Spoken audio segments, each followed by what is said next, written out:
I'll call this meeting of the Housing Authority of Travis County to session at 10:10. Can I have a roll call, please?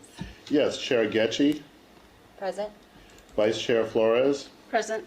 Commissioner Roberts, Present. Commissioner Paver, Commissioner Brown.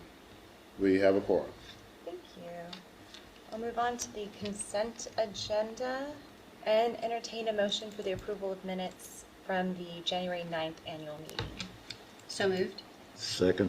All in favor? Aye. Aye. Aye. Great. Motion carries. Next on the consent agenda, we have our CEO Executive Director's report. Yes, so if you would like to discuss the items, we can, or we do have them on consent, so you can actually Just approve them on consent? approve them on consent, unless otherwise. I just have one question. When is the annual audit? The financial audit, the super, do you want to share a little bit about the timeline? It's the next month, 3rd to the 5th. So, yeah, next month. And what firm is conducting the audit? What firm? It's Smith and Marion. They are out of Nashville, Nashville, right? Tennessee. They do a lot of housing authority audits. Is this their first year, or how many years No, have they done? they've been, this is their 4th year. Okay. I don't have any more questions. Oh. Well, I would entertain the approval of the item on the consent agenda, CEO Executive Director's report. So moved. Second. All in favor? Aye. Consent agenda is approved. Next, public forum, citizen communication. Do we have anyone here to speak to? Yes, we have one, Brenda Bradford. She's with BASTA. If it's Bradford, if you could come up to the mic up front. Okay. And you'll have 3 minutes to speak. Good morning, you guys. Good morning. Honestly, my name is Brenda Bradford. And as you know, I have been working with tenants at Alexander Oaks to improve their conditions at their homes. And since BASTA started door knocking mid-October, we've spoken to about 2/3 of the tenants at this property to improve some issues like disrespectful treatment by management, improper bookkeeping and recertification issues, notices to vacate that they felt were false or incorrect, slow and incomplete repairs, lack of access to amenities like the gym outside of office hours. These are things that I've voiced to you guys. But to bring attention to these issues, tenant leaders drafted a petition asking for specific improvements from both management and HATC, right? And unfortunately, while the petition was circulating, we stopped knocking because tenants informed us that management was telling them that BASTA was somehow preventing them meaning management, from making changes that benefit tenants. So we are going to be stepping back. But let me be clear. BASTA is stepping back not because we want to or because there are no issues at Alexander Oaks, but rather because HATC and its management interfered with the organizing and instilled fear in tenants, right? Because BASTA respects the tenants' decisions for not wanting to organize, or even if their decisions were made out of fear, we're gonna take a pause, right? We do appreciate that some changes have been made. Some folks are saying that they have access to the gym now, they are getting some more repairs. That's great, but we believe, and some tenants believe, that it was only to placate tenants, right? And to try to sweep HATC's misadministration under the rug.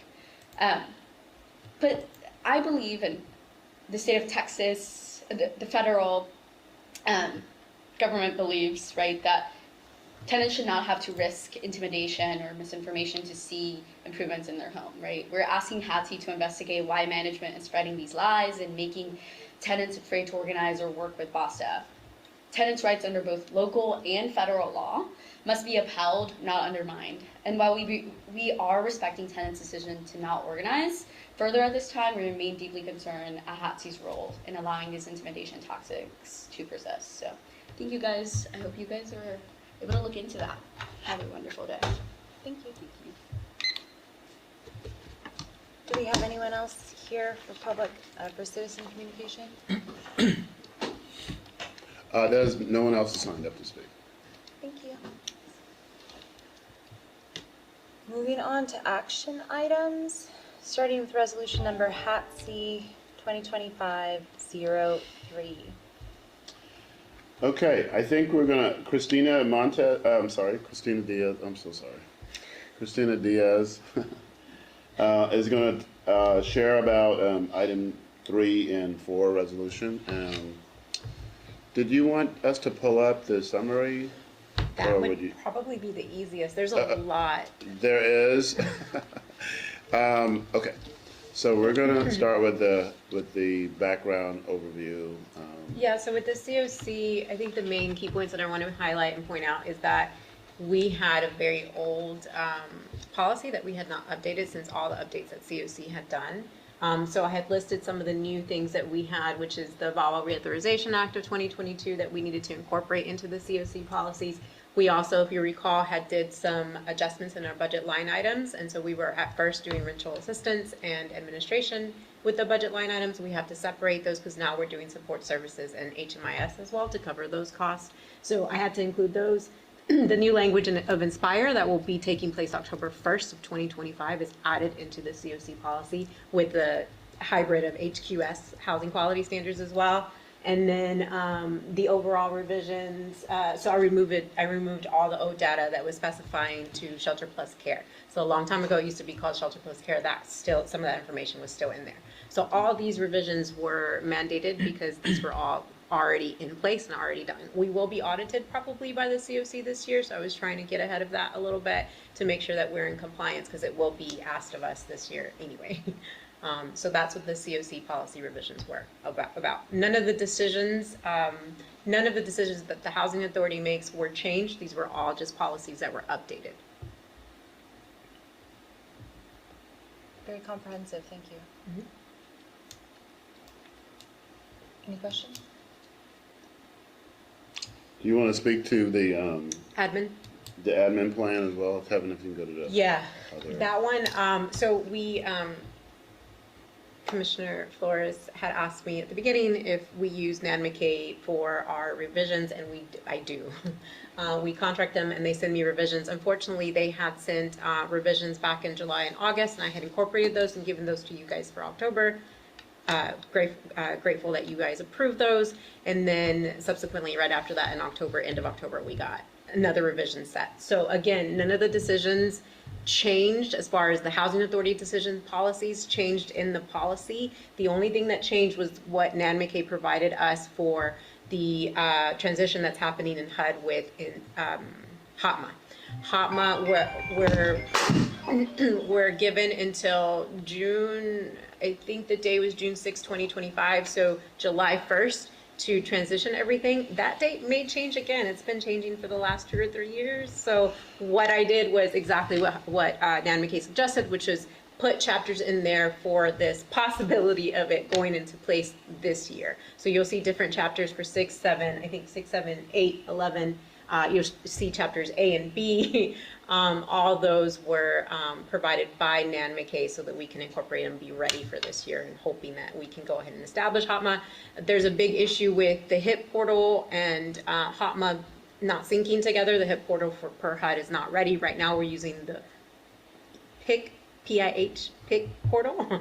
That's where we submit all our files, all our 50058s. That is transitioning to HIP. It's not happening yet, and so that's why there's this limbo of do we transition into HATMA or don't we? The other thing is our software has to change as well. So we have to have our software updated because it's changing things like going from 480 of dependent deductions to 525. I can't remember the exact number. So all those changes have to be incorporated into our software for our specialists to be able to finalize these 5/8. So that's what I did, is I updated and included a full revision of what NADMCA did, but none of the decisions in the admin plan that you all had already approved were changed.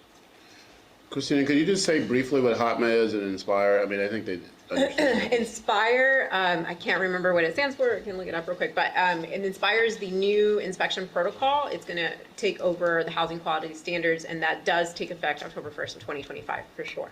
Our inspector's already certified in it and has been to training, and we will definitely send them to a refresher before that happens.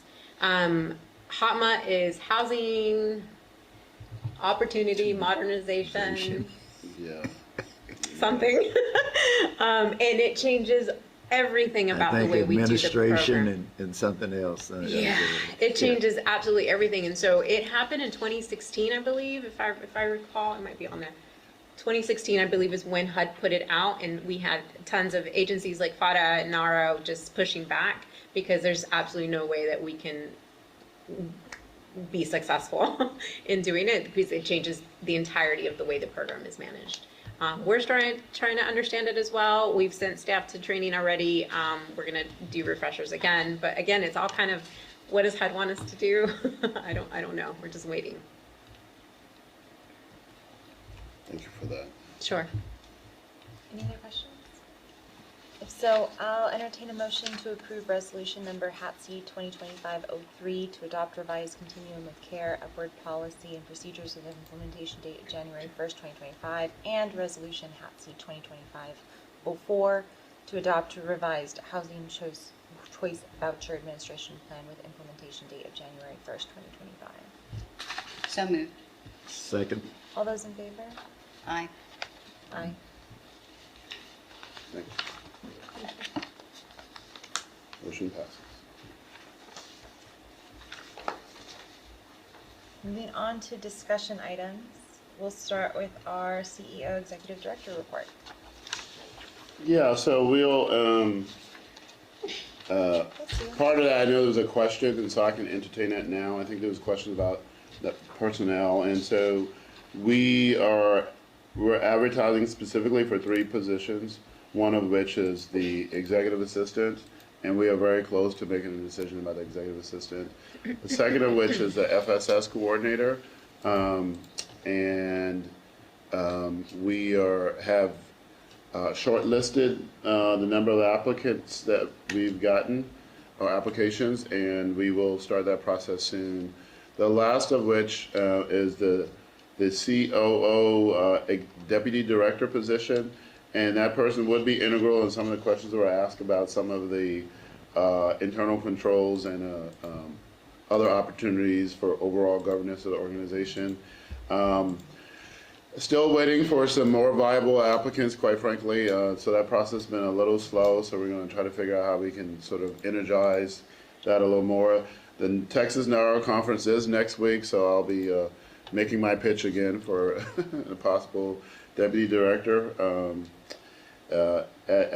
during that period. I'm also speaking, by the way, on conversion basics on next Wednesday at the conference at 8:30, if you guys are around. But that's what we'll be doing, and that's an update essentially on the personnel in terms of where we are. The first of hire will likely be the executive assistant. Having said that, we have a presentation for you, and in the future, if the board elects to, we have been keeping the other items on consent. We know that these projects are near and dear to your heart in terms of what we've been doing relative to affordable housing, so we are still keeping that on the discussion. So Carlos will take it from here. Hi, good morning, everyone. Morning. I have Christina here with me if in case you guys have any additional questions after. Throughout the entire portfolio, I think we're maintaining a pretty good occupancy rate. Our delinquency is slowly but surely declining there. We are assisting most of our residents, those that are willing to be assisted and cooperate with us as well. For Maynardtown, we actually finally I had a call with Sadie from TML, our insurance company. So the engineering report actually came in. I'm waiting for it to actually come by, but they are going to be providing us some assistance with some of the work that needs to be performed there. We're also conducting a PCNA at the property as well to give it a quick facelift as well. So that's short of coming hopefully before the end of this month as well. Carson Creek, we're nearing the completion of the project. Although with the city of Austin, we're having a couple of delays with the inspectors. That's really what's delaying us for the most part. We are very hopeful that we can get them in by the week of the 17th, back in their homes. But if not, the last week of February, we'll be moving all of the residents back into their homes. As far as Maynardtown 2, so we finally received the well, a temporary certificate of occupancy. We finally moved in a couple of the, 10 of the residents into the building already, which is really amazing for us. I know that they're very happy for that as well. Yeah, and thank you guys for those that were able to attend the open house hosted. Any questions? The delay with the city, what are the delays for Person Creek? Those are the electric meters. We're having inspections. Yeah, they're having to come back and re-energize them. Yeah. Any poll you might have on that? No, we've been, Not here. yeah. The city of Austin is challenging. Yeah. We have also reached out to the where they're temporary housed, just, you know, if in case there's any cushion that's required.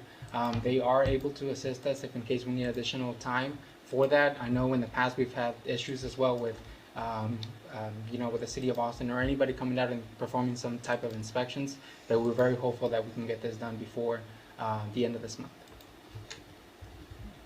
I see that all your service requests the status is completed, and I think that's really admirable, so congratulations on that. Thank you. I did see Summit Oaks that all service requests were for pest control. Can you speak a little bit to that? Because I'm like, what's going on there? Yeah, so we've had an issue with one of our tenants. She's not keeping up with her housekeeping really, and so it's causing an issue with the neighbor next door. And so we've addressed those issues already. We're in constant communication with the resident as well. More specific, it's a roach issue that we're having, but we are treating it. And you feel like it's under control right now? As of today, yes. Glad to hear that. Thank you. Mhm.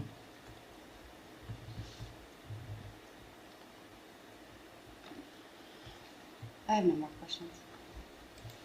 Any questions? Thank you.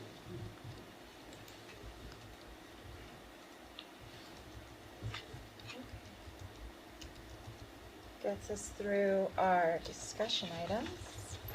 Just one more. Oh, you're right. There is one more. B. Yes. So Travis has requested we poll the board members, and it looks like February 27th worked out with the exception of one member. But the county had tentatively asked us to go on the 27th, so we decided to move forward with the 27th.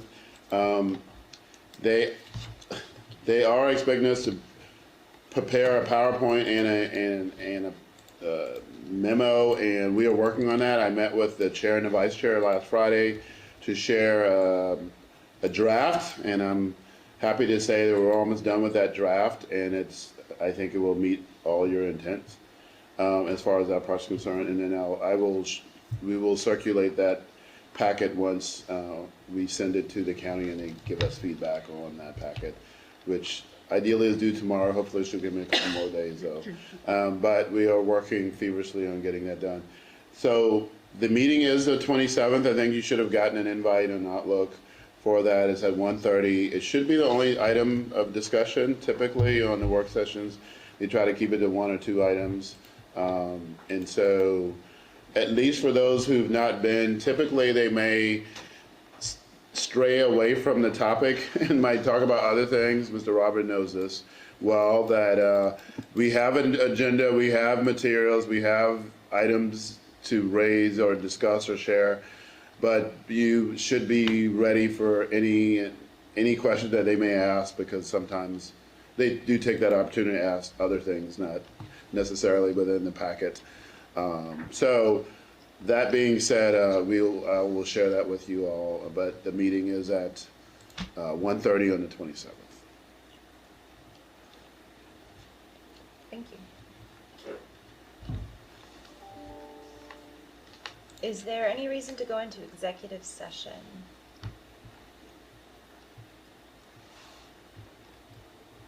Hearing none, I would entertain a motion to adjourn. So moved. Second. All those in favor? Aye. Thank you, everyone. All right. Good job. Yeah.